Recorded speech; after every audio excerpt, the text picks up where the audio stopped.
Parang siyang semi-automatic. Walang clutch, nakakapanibago. Ang ganda ng ride.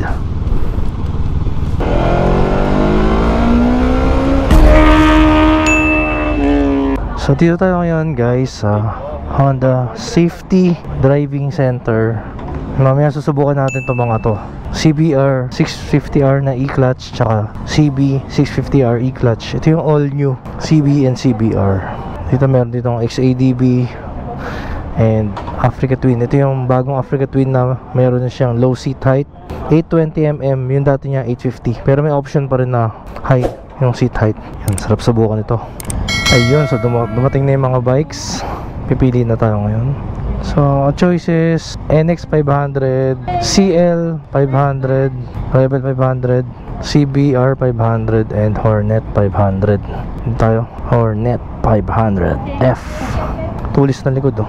Yung likod niya actually kamukha nung likod ng NX 500 to. Masaya. Ito itsura niya, parang pang adventure itsura ng headlight niya. Futuristic. Ganda ng TFT. Start natin.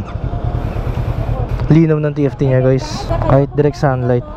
Kasama natin si Motomoy sa likod. Sa likod, tabi. Ang ganda ng suspension, malambot. Very premium talaga siya guys. Pearl white yung kulay, ganda ng kulay. Pearl white. Ano kaya to? Parang joystick sa menu.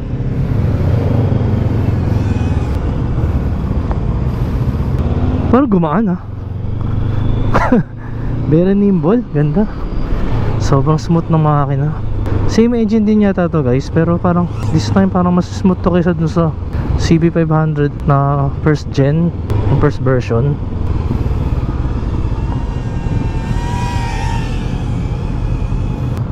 Perfectorial. Hoy. Wala ko, tatamaan ako ng drone. So first time ko rito guys, first time ko rito sa Honda Safety Driving Center, HSDC. Yun. Mas maganda second gear para hindi jerky motor. Banking, banking. Ganda ng handling.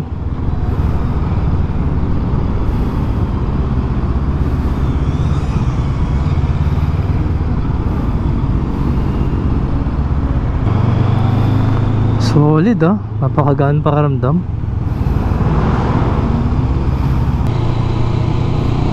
Banking.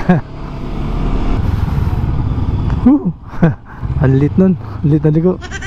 First gear dapat. Alright, mamaya subukan natin yung NX 500.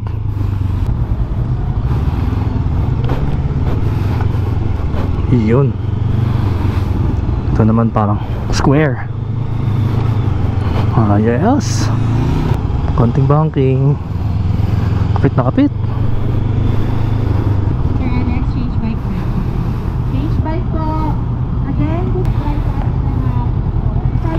Change bike. Sige na. Dito tayo, CBR. CBR 500R.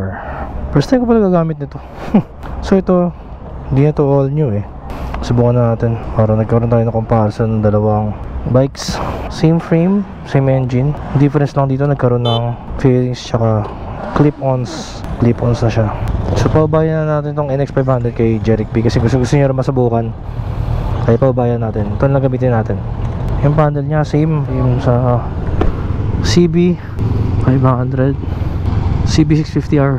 Mas madali gamitin yung ano naked. Mas mahirap to.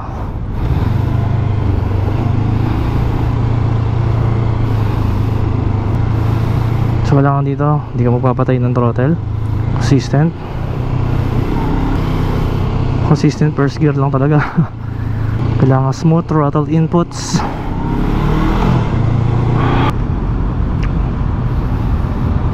Picture yata. Picture yata tayo.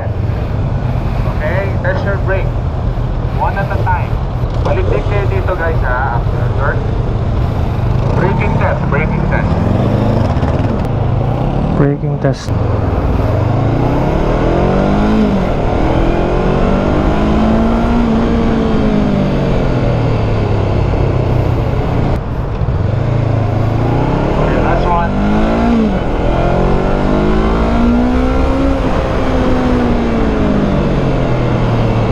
test.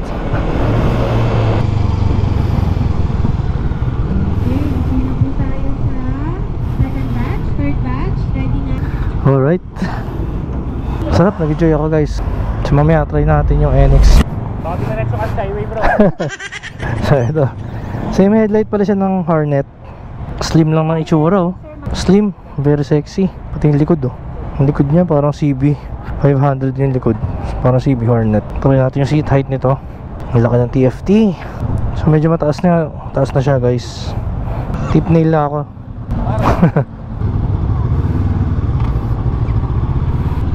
Ang ganda ng cockpit.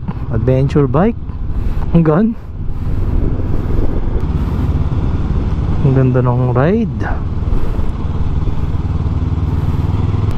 Ganda ng torque at hatak. Ganda, panalo guys. Lambot na upuan. Comfort to guys, comfort. Sarap ang long ride na ito.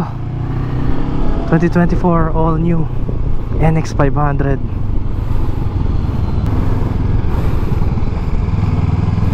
Lagpas-lagpas.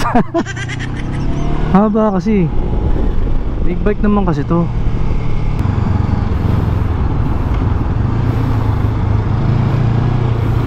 Ay, mali.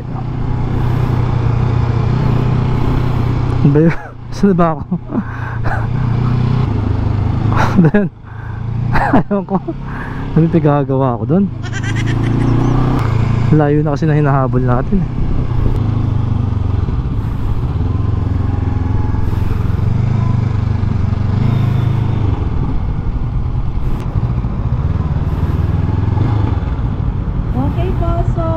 Alright, sarap. So yung seat height nito guys, mas mataas compared sa 450 MT. Pero sarap. Gaan. Uy, first ride natin sa 2024 CBR 650R E-clutch. You know, first gear. Walang clutch, nakakapanibago. No clutch. Bawal mag-clutch.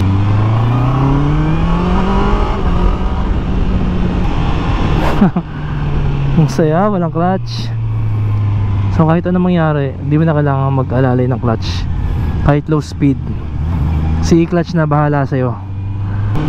Kahit kulang na sa RPM, siya na bahala. Pero sabihan ka niya na mag-shift ka na ng gear.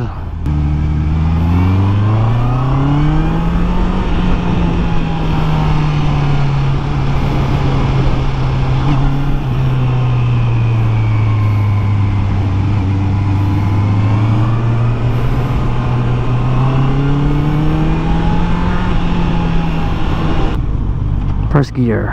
Panibago lang no. So hindi mo na kailangan mag-clutch. Para siyang DCT. Pero si DCT kasi kusa siya nag-shift. Ito naman ikaw mag-shift. So parang siyang semi-automatic. Ito ng hatak. Sound check.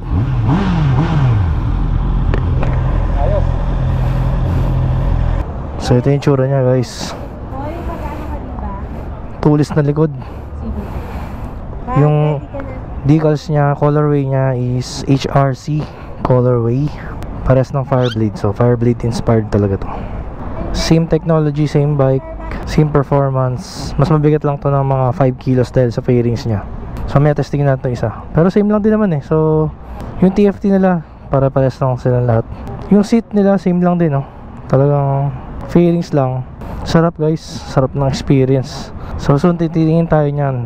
Ang nagustuhan ko para sa akin CB 650R kasi meron na tayong Fireblade eh. Gusto ko naked para mas relax. So mamaya kuha natin siya ng in-depth review. So nire-remind ng instructor na no clutch kasi maninibago ka talaga no. Ang weird ng kakambyo ka ng walang clutch. Lalo kung magagaling ka sa neutral to first gear. Sobrang weird ng feeling nun pag nasanay ka dun sa manual talaga. Ito yung 2024 all new CB 650R with E-clutch. Ito rin. Ito naman CBR 650R with E-clutch. So maganda nito guys. Para kang naka Honda Wave. Semi-automatic na siya dahil dito sa Honda E-clutch na yan. Meron siyang added weight. Pero konti lang naman, mga 5 to 7 kilos. Pero maganda naman yan, hindi mo na kailangan gumamit ng clutch. Same din sa isa, CB 650R. Naka E-clutch din to.